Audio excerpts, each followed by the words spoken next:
mambo matano yaliyomsaidia Mfalme Sulemani kukamilisha ujenzi wa hekalu. Baba Mungu wa mbingu na nchi, umenipa nisimame niseme na watu wako maneno yako. Naomba nitie nguvu naposoma maneno haya ya msingi ya kutupeleka kwenye hatua ya 7 ya ujenzi wa kanisa letu. Yatuchochee ili tuimarike kuifanya kazi yako. Katika jina la Yesu Kristo mwana wa Mungu aliye hai. Amen. Mambo matano yaliyomsaidia Mfalme Sulemani kukamilisha ujenzi wa hekalu.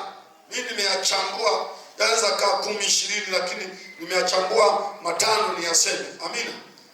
Lakini kabla ya kusema haya mambo matano, mimi kwa ujenzi wa hekalu la Sulemani kuna mambo nimejifunza. Nimejifunza mambo machache. Haya ni ya kujifunza tu kabla ya yale mambo matano. La kwanza nilojifunza ni ili kitu kifanyike lazima iwepo nia. Lazima iwepo nia. Ukiwa na nia utaweza. Haijalishi huna chochote, uwe na nia. Mimi nilikuwa na nia ya kujenga ghorofa muda mrefu, na nilijisemesha hata kwa familia yangu kwamba mimi nitajenga nini? Ghorofa. Sasa unaweza kaona ni uchulo kabisa. Wewe uko Chanika kwenye miombo unasema utajenga ghorofa. Mchungaji mmoja aliwahi kuja pale akaiongelea mambo ya uchungaji, akaongelea tena uchungaji wa TG, akaongelea vibaya sana. Yaani yeye alikuwa anaona mimi kama kibarua pale. Siku akamwambia hii nyumba yake. Sasa anakuja kufuteje?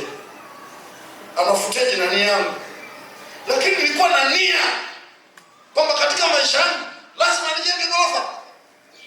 Nauliza, nimejenga sijajenga? Nikadhani kwa juu niteme mate yanaondoka chini. Sio nasema na wewe ujenge. Kwa sababu unaweza kujenga nyumba nzuri tu ya chini, lakini mimi nilikuwa na nia. Ile nia ikanihamasisha kwamba piga ua, lazima nipambane nijenge ghorofa. Na sikuwa na fedha cash milioni kadhaa za kusema hizi ziko benki sasa nianze. No. Sikuwa na hivyo kabisa. Kwa hiyo nikaanza kidogo kidogo. Nia ni kitu cha muhimu. Naomba tuwe na nia ya kujenga hekalu la Bwana. Hata ile hekalu kulikuwa na nia. Kasema no, lazima tuwe na jengo fulani. Amazing. Unajua mimi nimezarauliwa sana nilipokuja Chanika. Walisema sasa TG ndio imeshindwa kabisa, imeleta kahaka. Maana unajua kuna majamaa mengine ukiita mchungaji hata anakolea. Panda fulani hivi kama Aloisi. Jamani, Aloisi yuko hapa leo. Aloisi na Baraka naomba wasimame. Wanajua wanasibisia. Wanasema wamekuja kusalimia watoto, lakini sio watoto, wamekuja kusalimia wake zao. Maana giant kama ile jamaa hapo. Yaani kuna watu wengine hata kusema mchungaji inakubalika. Kamkuwa na sasa hivi ngao nimekaka mwili kama mmoja. Hata kipindi hicho miguu haina ushirikiano. Wasati imeleta haka sasa kanisa hili litafungwa tu. Sasa nikatukuta tu kwa yeye mchungaji Eliza yuko hapa ananielewa anapoongea. Sasa nukichanganya na kale kwa yake ananipa kanafanya hivi miguu. Nakwambia zikija kwa wanafanya hivi. Mimi niko pale nasema sasa wameleta hata ili kanisa tutafunga. Nikawa na hasira nikasema hapa ngoja nikapiga jengo la kwanza hapo bati 270. Jengo la kwanza nilojenga kanisa Chanika lilikuwa na bati 270, kubwa kuliko majengo mengine yote yaliyokuwepo hapo. Yote ambayo za Katoliki hao wamekuja tu kama wangelewi. Wamekuja tu hao. Hawakuwa na majengo hayo, walikuwa na majengo madogo tu. KKT nao hawakuwa na jengo hilo. Kapiga 270 mabati. Hasira. Baadaye nikasema hivi ngoja bado tuje tutengeneze kafedro fulani hivi. Umpe Mungu tukufu. Nia. Jamani, amina. Uwe na nini? Nia. Kitu chochote hakiwezi kufanyika kama hakuna nia. Wenye maiki naomba nisomee sura ya 7 Samueli wa pili. Sura ya 7 mstari wa 1 hadi wa 3. Alafu na Wafalme wa kwanza sura ya 9 mstari wa 1. Samueli wa pili sura ya 7 mstari wa 1 hadi wa 3. Wafalme wa kwanza 9:1. Samueli wa pili sura ya 7. Ndio. Mstari wa kwanza unasema, ikawa mfalme alipokuwa akikaa katika nyumba yake. Ikawa mfalme alipokuwa anakaa katika nyumba yake. Hapo Bwana alipomstarehesha. Hapo Bwana alipomstarehesha. Asiudhiwe na adui zake. Ndio. Waliomzunguka pande zote. Mfalme akamwambia Nathan nabii, angalia sasa, mimi ninakaa katika nyumba ya mierezi, bali sanduku la Mungu linakaa ndani ya mapazia. Nathani akamwambia mfalme, haya, fanya yote yaliyomo moyoni mwako, maana Bwana yu pamoja nawe. Unaona huyu mtu Anania anasema nina kama mahali pazuri, lakini nyumba ya Bwana hii sio ile Wafalme wa kwanza 9:1. Wafalme wa kwanza sura 9 mstari wa kwanza. Sura ya 9 mstari wa kwanza. Wafalme wa kwanza. Inasema, basi kulikuwa na mtu mmoja wa Benjamini, jina lake akiitwa Kishi. Ni nini hiyo Wafalme? Wafalme wa kwanza sura ya 9 mstari wa kwanza. Ikawa Suleiman alipokwisha kuijenga nyumba ya Bwana na nyumba ya mfalme na mambo yote yaliyoingia moyoni mwake Suleiman, naye akataka kuyafanya, basi Bwana akamtokea Suleiman mara ya pili. Mambo yote, nataka ile sentence inasema mambo yote yaliyokuwa moyoni. Kumbe Suleiman alikuwa ametimiza mambo ambayo yalikuwa wapi? Moyoni. Kulikuwa na nia. Lakini jambo la pili kwa haraka ni kwamba niliojifunza, kushiriki ujenzi ni furaha, ni fursa na ni kibali cha Bwana. Wafalme wa kwanza 8:19. Soma 8:19. Kushiriki ujenzi ni fursa na ni kibali kwa Bwana. 8:19. Ndio. Lakini wewe hutanijengea nyumba hiyo. Ishia. Lakini wewe hutanijengea hiyo nyumba. Muulize jirani yako, wewe unaambia utajenga hiyo nyumba? Yaani sisi hapa tunaweza kuwa tunalalamika kwamba kwa nini mimi niingizwe kwenye ujenzi, lakini kuna mtu alitaka kujenga akakataliwa. Mwambie jirani yako, kama utashiriki ujenzi ni fursa. Ni fursa tu Mungu amekupa. Jamali na nia nile tuliyolisoma kwenye sura ya 7 ya Samueli. Pamoja na nia yeye anasema hutajenga nyumba. Sisi tukipata neema ya kujenga, mshukuru Mungu. Kwa hiyo kushiriki ujenzi ni fursa na ni kibali cha Bwana. Jambo la tatu, ili Mungu atende aliyokusudia, lazima awepo mtu.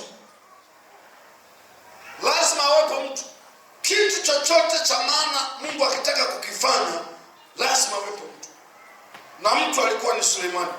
Kwenye huo mstari tu aliyosoma, anasema ila nao Suleimani atajenga. Lazima awepo mtu. Mungu anataka kutumia mtu fulani kwa jambo fulani. Kwa hiyo kwa kuwa uko hapa, wewe ni mtu sahihi kwa kazi. Mungu alikuwa ameshajua atakayefanya kazi ni Suleimani. Usijipuuze, ni wa muhimu sana kwa ajili ya kazi hii ya ujenzi. Jambo la 4 niliojifunza, tukimjengea Mungu hekalu, yeye atatujengea sisi nyumba. Naomba ile Samueli wa kwanza 7:11, Samueli wa pili 7:11, alafu Wafalme wa kwanza 9:10.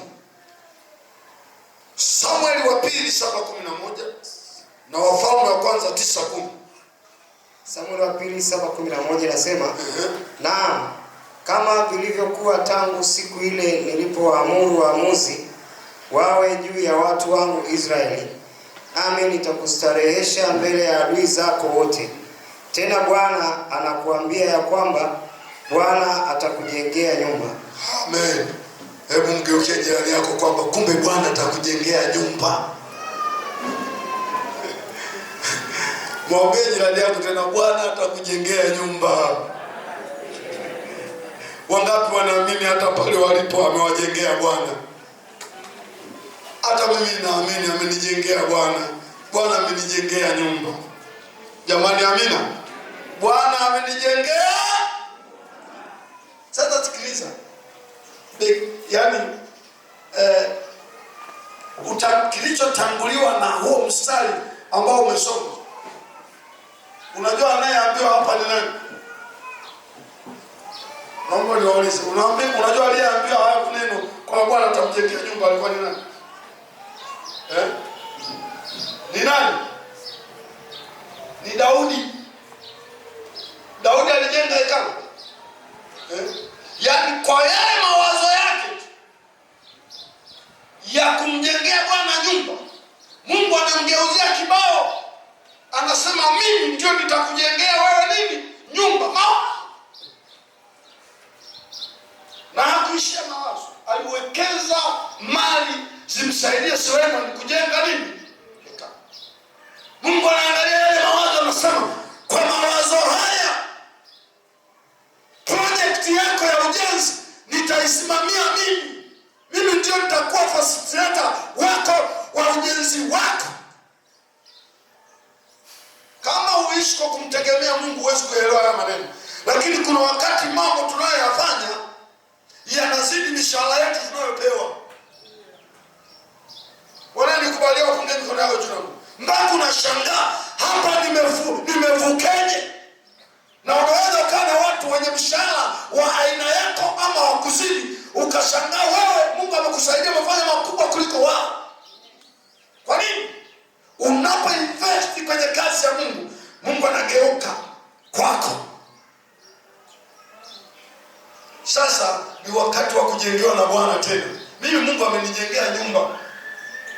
Yaani tulipojenga ile hekalu la kwanza, Mungu alinipa nyumba Dabo. Nilijenga nyumba pale kwa Ngwale, kwenye kilimo pale. Nikajenga ile nyumba ambayo tulitoa sadaka. Nikajenga nyumba Bondeni. Huku Bondeni nina nyumba mimi. Mwingine anaweza kusema sio nyumba, ile ni nyumba. Kuna mwingine atakufa kabisa lakini nyumba kama ile hawezi kujenga. Pana mavyuma pale hapo hivi, nyingine hapa, nyingine hapa, nyingine hapa, nyingine hapa. Ipo nyumba. Lakini kama haipo, ipo shuleni pale pana nyumba pale. Hata kama ina vyumba vya kuingia, unaingia chumba hiki na ndio unaingia chumba hiki. Pale padogo pale na vimefungwa kabisa dari na feni. Neema anatokea ukasema pakubwa. Koshi niangalie tukafikiri na shida sana na mahali pa kulala hamna. Kutoka kwenye kupanga Bwana kanijengea nini? Nyumba. Na vile nimejenga na shangaa. Sasa zingine mchanga nilikuwa nachimba hapo. Unashangaa nimeunga nyumba tayari. Sasa zingine unaingia kuna mchezo mmoja tulikuwa tunacheza ulikuwa unaitwa KPT, kwa pamoja tutajenga. Ule mchezo nilitoka nikwambia tulikuwa tunachanga hela ndogo. Nilipopata hela mimi ilikuwa shilingi milioni 1 kama sio milioni 1 na kitu. Napata tu pesa. Nikasikia mkoani nyumba inauzwa. Nikalipa nyumba mkoani. Sasa hivi pana umeme hapa na kama mama mkwe. Mimi kienda kijijini na mahali pa kukaa. Milioni 1 nilinunua. Nikaiunga tengeneza vyoo pale nini, ingiza umeme, nyumba ina mabati. Kwa hiyo nikajenga nyumba nyingine kijijini, niliuza. Huyu alikuja kuweka madirisha vioo nani, mzee Kiula yupo. Pale kwenye kale kijiji ndio nyumba yangu kwa standard fulani, funga aluminium. Kiula nikamngoa mjini Dar es Salaam baharini, njoo kufunga nyumba madirisha huko. Akaja na wafanyakazi, anakuta pale ni mahindi ya kumwe yameima ovyo tu, nikambebesha na mahindi akale na mke wake huko. Nimepigwa nyumba ya vioo pale. Mtu akikuangalia anaona milionea. Hamna cha milionea. Ni Mungunea. Kukifika mahali Mungu kukujengea nyumba, anakujengea. Na hizo nimeunga nyumba hii, nimeunga hii. Nikauza nikapata nyumba nyingine kubwa hii. Maka ile nyumba nimeuza mwenye kilo. Zinikiri ipo ile ya kule. Niona hailipi chochote. Mzee ameshakufungasha hii aje niiuze. Lakini nawashuhudia hivi niseme, tukimjengea Bwana nyumba, yeye anasema atatujengea sisi. Na nataka nikwambie bado hujawa na nyumba, na kama una miaka chini ya 50, acha kufikiri ndio utafia hapo. Wewe vipi? Kuna wengine wanajirizikia tu. Maandiko yanapokuambia ulizike, sio ulizike kwa mtindo huo. Ujenga nyumba ya kwanza tudirisha unafikiri kujifunzia mchawi kwanza. Wewe unataka kubaki nayo hiyo. No. Mungu alikupa hiyo ya kuanzia. Hata wewe ile nyumba umepewa ya kuanzia. Plani kufikiri nyingine usidafia hapa na kwa nini unakufa leo wala kesho. Nataka niwaambie tumefika mahali pa Bwana kutujengea nini?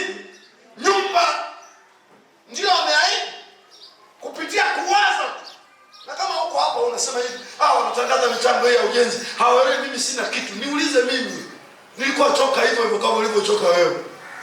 Nakaa kwa watu nalipa kodi. Chanika hii. Lakini unanionaje sasa? Akajasho kaafya aka. Kajasho kaafya aka. Weka Mungu mbele. Mungu aweke mambo yako mbele. Lakini ukijihurumia na hicho kipindi nilikuwa unachekwa mpaka na watumishi wenzako. Mwingine atasema wewe si ukoje? Unachota maji ya kisima unapeleka kwenye bahari. Unaona maneno ya unyimifu? Unapeleka kwenye bahari. Na siku umeuza na kiwanja, eti tunajenga kanisa, unapeleka kwenye bahari. Mimi nikawacha mengi hapo yanatokea huko. Na Mungu aendelee kunipa maisha, utacheki miaka 5-6 huko mbele. Mambo yatakuwa mpela. Huko mbele tunaenda kuchange hata suti za kuvaa, hata viatu, sifikiri viatu ndio hivi. Hapo ndo baki kiatu fulani ambacho hata nje hawezi kutua. Suti fulani hivi ya Nigeria, si Nigeria. Na ninazijua sasa hivi na Google nguo nachagua. Kwa hapo nijana nguo, uje na nguo inaeleweka, ndaipeleka kijijini. Kwa sababu Mungu anatupandisha daraja kila iko hapo leo. Nikikutembelea nyumbani kwako usiseme hivi kwamba unakula nini nasema chochote. Ukiuliza tu umekosea naanza utapata pizza.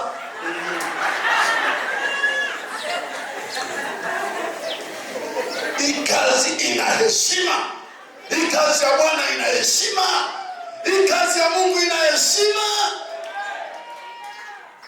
Hebu malizia hilo andiko la 9:10.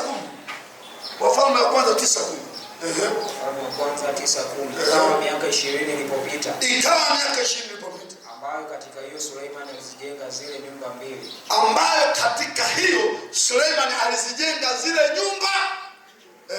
Nyumba ya Bwana na nyumba yake mfalme. Nyumba ya Bwana na nyumba yake. Mwambie mwenzako nyumba ya Bwana alafu na nyumba yangu. Nyumba ya Bwana na nyumba yangu. Na nyinyi msifikiri mimi mnenaji wa kolwa. Nakumbuka nyumba ya Bwana na nyumba yangu. Nyumba ya Bwana na nyumba yangu. Huyu bonge huyu awe mahali panapokaa vizuri. Juzi nimewaita watu wapata tathmini na mapazia, wakanipigia pesa bei yake karibu milioni kama 8 hivi. Kuseti sehemu ya kukaa. Yaani ukiingia ukitembea hivi unaona hata kifo kinakimbia. Unajua kuna sehemu nyingine kifo kile. Unaota ndoto watu wanakukaba. Kumbe unajikaba mwenyewe na mazingira. Na wako kunakokwenda nitakuwa na mitoko na mke wangu na maeneo ya kupumzika. Nikisema napumzika, mzee Mbaka anasemaga total rest. Kiingereza chako kinashika mzee. Total rest. Dada nishauri sana sema pastor unapopumzika uwe total rest. Sima siku kabisa kupumzika. Nitakuwa na siku za kupumzika. Ikifika Jumapili kama hivi nikigonga gombo, Jumatatu namwambia bonge tuondoke. Naenda sema tu. Kwa nini nifi haraka mtoto wa watu?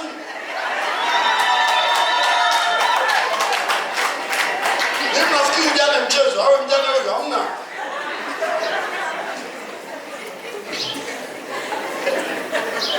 Ikajengwa nyumba ya Bwana, nyumba ya Suleiman.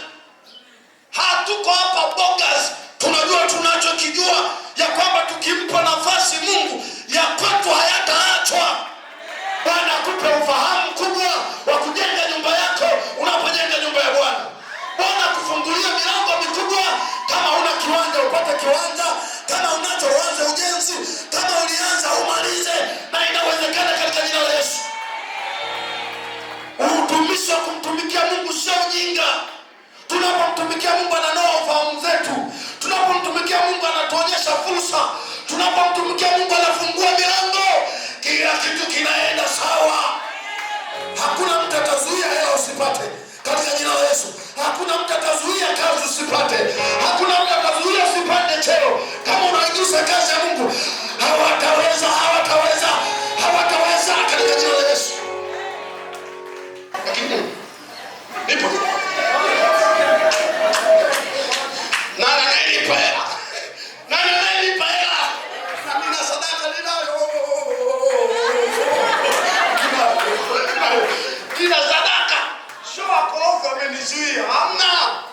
Sina muda mimi wa kwanza kusema hamna nipa posho na hela zipo. Mungu anaanza kulibariki hili kanisa, mpe Yesu makofi. Mungu anaanza alibariki kanisa, sio alibariki. Lakini nataka kusema nini? Mchungaji haishi kwa sadaka tu, anaishi kwa neema inayotoka kwa Bwana. Na akikosea hayo atamsumbua sana kanisa. Sana. Na ni rahisi tu. Nikimwambia Flora leta hela, nipe hela yangu ile ya kuja kwa mfano. Mimi ni mtumishi. Kanisa letu limeweka utaratibu kumbe mchungaji wake tosha. Sasa naziacha zijazane na sasa zijazane, zikijazana napiga kwenye nguzo. Utaniona leo kwenye nguzo, sina masiara. Nifanye kazi ya Bwana huko. Milango inafunguka. Mtu mmoja amekuja juzi, hata kama yupo hapa nitasema, anasema analeta sadaka kujiunganisha na madhabahu. Nikasema haiko kwenye Biblia.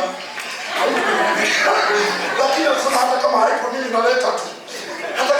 mimi naleta tu. Nataka nijiunganishe na madhabahu. Mwambie nani anataka jiunge na leo na madhabahu. Huko wanazipigia debe huko. Sadaka kujiunganisha na madhabahu. Hii namba simu ndio ya kitabu cha sadaka. Mimi hata sisemi. Sina muda huo. Kuna mtu ananielewa anachokizungumza? Msikini naongea ulioni, mimi na wazee wazuri kuliko kanisa wengine. Wameweka utaratibu tu. Na mimi naweza kuzungumzia huo utaratibu. Hata saizi nikisema Yohana 17 kichwa upande wangu nipe na changamoto hii na hii. Wanafunga wananipa.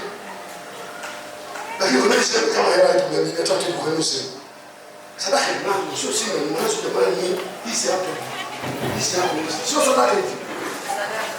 Sio sadaka hivi.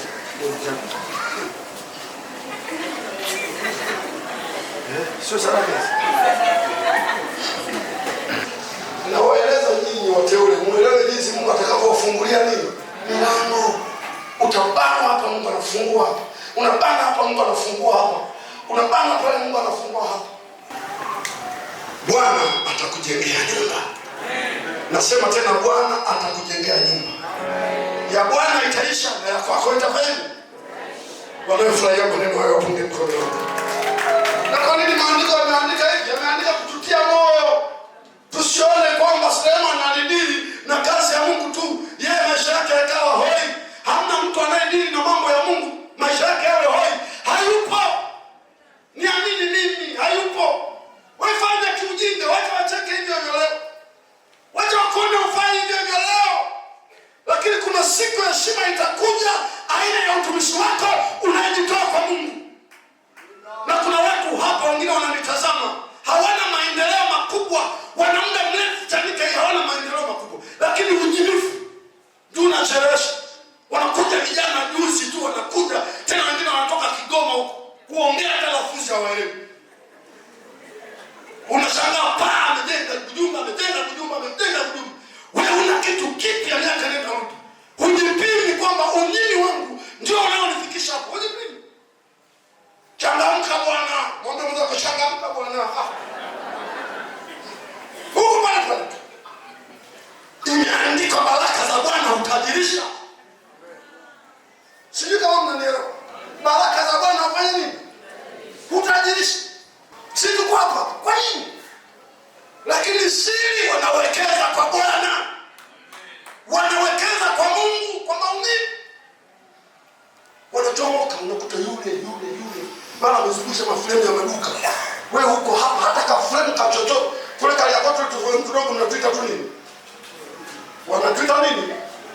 Sijui wanaijika wake wanatuita tu kidogo tu. Tuligoli, tunataka kigoli.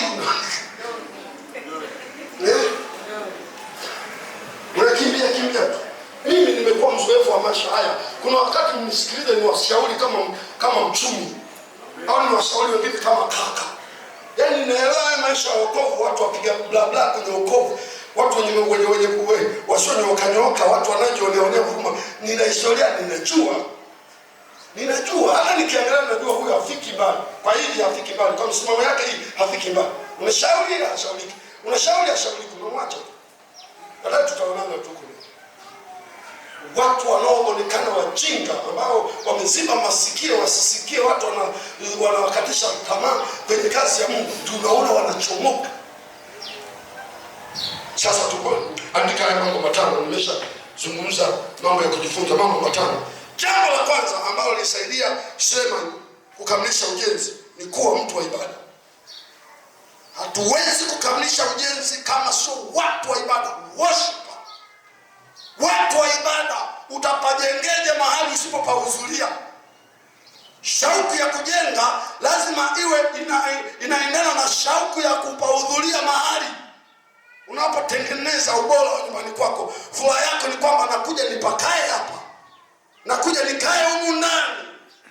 Unapotengeneza eneo la ibada, furaha yako ni kwamba nitakuja niabudu hapa, nitamwimbia Mungu hapa, nitamshangilia Bwana hapa.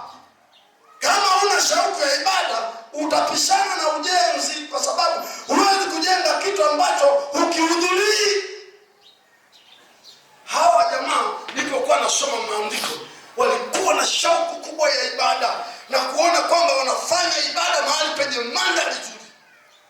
Nitakupa kwenye mambo mawili, nitakupa andiko moja. 2, jambo la pili, utoaji wao wa sadaka nzito. Andiko ni Wafalme wa kwanza 5:9-29. Wafalme wa kwanza 9:25. Linakwenda kote kote, utasikia ibada maalum zilifanyika mara 3 kwa mwaka, hizo za nguvu za utoaji. Sadaka walizokuwa wanaenda nazo pale, utoaji wao wa sadaka nzito. Ukiangalia namna walikuwa wanawekeza kwenye ufalme wa Mungu kuhusu sadaka, haikuwa wana masiala. Walikuwa wana masiala na mambo ya sadaka. Wanajitoa kweli kweli, matani ya madhahabu wanaachilia kwa ajili ya Mungu. Jambo la 3, shughuli za kibiashara, businessmen. Yalikuwa ni majamaa matafutaji. Suleiman alikuwa mtafutaji, zinazomilikiwa na Bahalesha. Saizi hamna, tena ulikuwa na meli.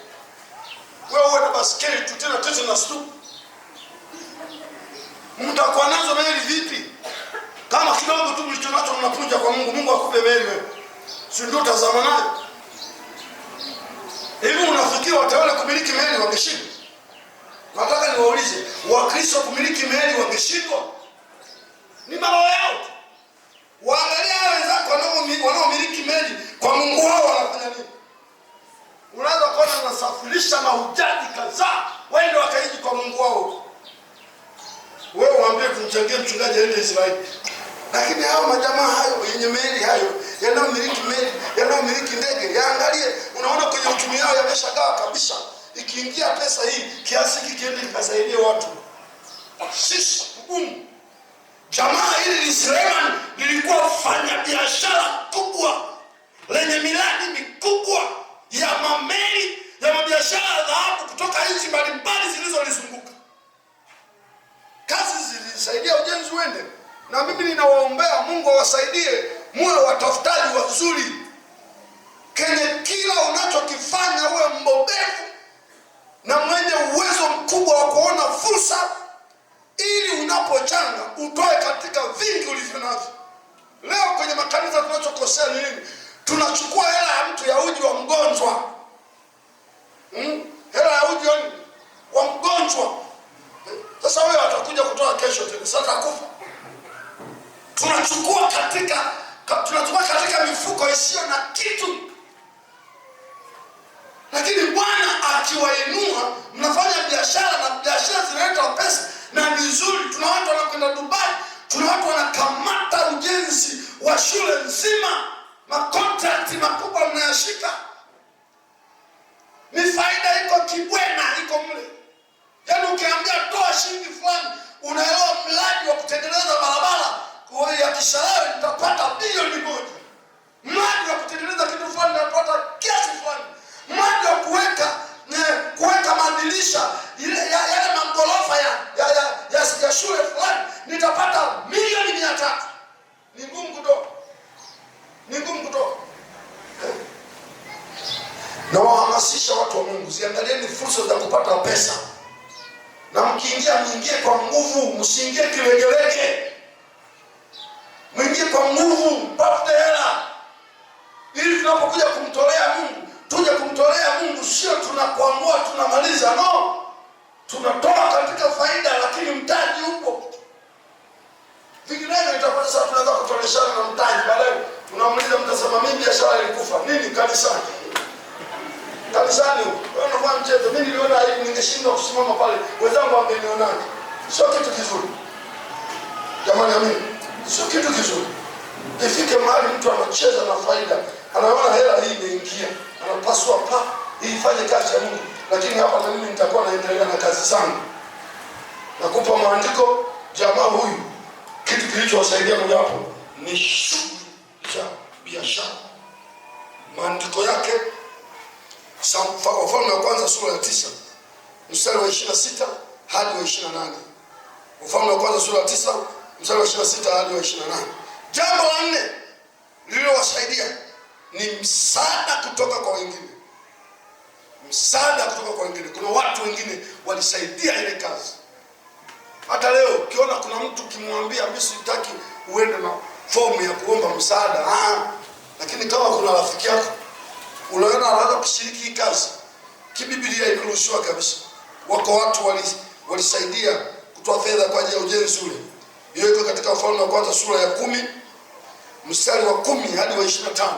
Wa 10 hadi wa 25 umo katikati utawaona watu ambao waliweza kusupport pesa kwa Suleiman akajenga lile jengo. Na namba 5, jambo la 5, neema ya Mungu. Suleiman alikuwa na neema ya Mungu. Mungu alimwambia ombe lolote katika Wafalme wa kwanza 3:5. Kile kitu cha kuambia omba lolote, manake Mungu alikuwa pamoja na Suleiman. Na sisi tunahitaji neema ya Mungu. Pamoja na hayo yaliyotangulia, kuna mahali tunahitaji neema ya Mungu, uwezesho wa Mungu. Mungu anapomwambia Suleiman omba lolote, manake alikuwa anataka kumhakikishia niko pamoja na wewe. Siwezi kukuacha. Nitakusaidia. Na sisi tunahitaji hilo. Na idara ya maombi, msiache hilo kuliweka kila siku ya maombi. Kuhitaji neema ya Mungu kwenye ujenzi. Hatutajenga tu kwa sababu tuna watu wanatusaidia. Hatutajenga tu kwa sababu tunafanya biashara. Hatutajenga tu kwa sababu tunataka kutoa. Hatutajenga tu kwa sababu ni watu wa ibada. Lazima neema ya Mungu iwe pamoja na sisi. Naomba simame pale ulipo. Nimemaliza ujumbe wangu kwa siku ya leo. Simama pale ulipo tafadhali. Mkono wa kushoto nyosha juu, wa kulia weka kwenye moyo wako. Rudia maombi haya nyuma yangu. Sema, Bwana Yesu, ninakushukuru umenipa uhai kuingia mwaka huu 2026. Na leo tunazindua ujenzi awamu ya 7. Nisaidie Bwana, mimi niwe miongoni mwa awamu hii. Nifungulie milango. Ahadi zako nimeshazijua, ya kwamba nikukujengea wewe nyumba, wewe utanijengea kwangu. Maana yake utanifungulia milango, maana yake utanifadhili. Ninayabeba maneno haya kama hamasa ya kusimama kukujengea wewe nyumba, katika jina la Yesu Kristo. Nisaidie mimi na wenzangu tukamilishe kazi ya ujenzi kwa utukufu wako. Ni katika jina la Yesu Kristo. Amen.